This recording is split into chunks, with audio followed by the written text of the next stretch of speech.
చంద్రయ్య కాకనేమో ప్రతి ఎన్నికలలో ఏం చెప్పిండు, తెలంగాణని బంగారు తెలంగాణ చేస్తా, ఇది ధనిక రాష్ట్రం అని చెప్పుక తిరిగాడు. సరే దీనికి చెప్పించేసిండు, మొత్తం తెలంగాణకి చిప్పచేయించిండు.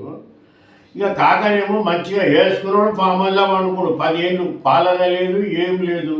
ఐఏఎస్ ఆఫీసర్లు, కింద స్థాయి ఆఫీసర్లు, ఎమ్మెల్యేలు, ఎంపీలు, చోట మోట లీడర్గాళ్ళు ప్రభుత్వ భూములు ప్లాట్లు కబ్జాలు పెట్టి రాష్ట్రాన్ని దోసుక తిన్నారు.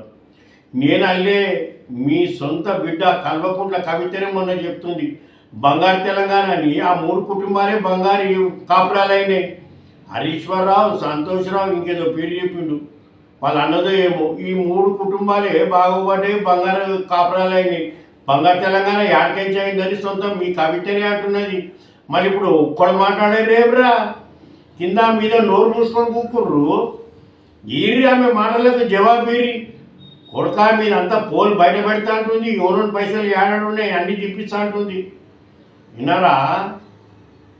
సిగ్గు లేకపోయా అవ్వ ఈ రాష్ట్రాన్ని నాశనం పట్టించి కూర్చురు కదరా. మీకు ఎట్లా కూర్చురు జరుగుతుందో మా తెలంగాణ